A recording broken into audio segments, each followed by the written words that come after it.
Hypersomnia EDS அப்படின்ற condition, excessive day time sleepiness, இந்த மாதிரி சிரமத்தில் இருக்கீங்களா? அதாவது எப்போ படுத்தாலும் தூக்கம் வருது, பகல்லையும் சரி ராத்திரிலையும் சரி, படுத்த 5வது நிமிஷம் தூக்கம் வந்துடுது, டே டைமில் அதிகப்படியான தூக்கம் வருது, ரொம்ப சிரமமாக இருக்குது, லேசியாகவே இருக்கிற மாதிரி இருக்குது. இந்த பதிவு உங்களுக்கானது. நைட்டில் நல்லா தான் தூங்கி எந்திரிக்கிற மாதிரி இருக்கிறோம், ஆனாலும் பகலில் அவ்வளோ ட்ரௌசியாக இருக்குது, ரொம்ப டயர்டாக இருக்குது. பர்டிகுலராக மார்னிங் பிரேக்ஃபாஸ்ட் சாப்பிட்ட உடனே பார்த்திங்கன்னா அவ்வளோ நல்லா தூக்கம் வருது. கண்ணை மூடி படுத்திருக்கணும்னாவது தோணுது, ஒரு ஃப்ரெஷ்ஷாகவே இல்லை, நல்ல ஒரு டீப் ஸ்லீப் இருக்குது. மார்னிங் நைட்டை விட பகலில் அவ்வளோ நல்லா தூக்கம் வருது, எந்த ஒர்க்கையுமே கான்சென்ட்ரேட் பண்ண முடியல.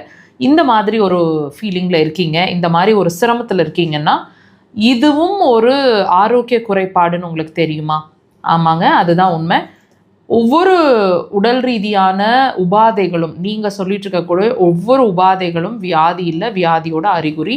அந்த வகையில் இந்த அதிகப்படியான தூக்கம் அப்படிங்கிற ஒரு விஷயமும் உங்களோட ஒரு வியாதியோட அறிகுறி. நீங்கள் நல்லா வாட்ச் பண்ணி பாருங்கள்.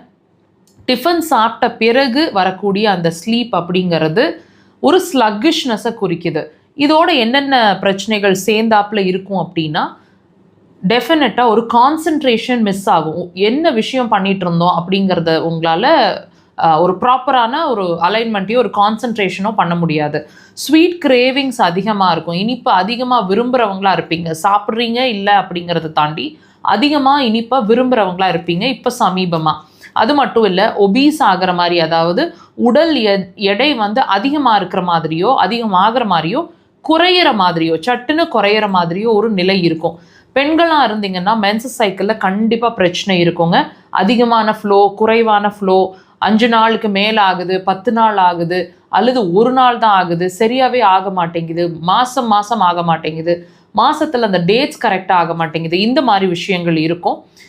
உடம்புல மசில்ஸ் அதிகமாக எங்கே இருக்கோ அங்கெல்லாம் ரொம்ப வலிக்கும். சிலருக்கு மசில்ஸ்குள்ளே கட்டியாக ஃபார்ம் ஆகிட்டு அது பயங்கரமான பெயின் இருக்கும்.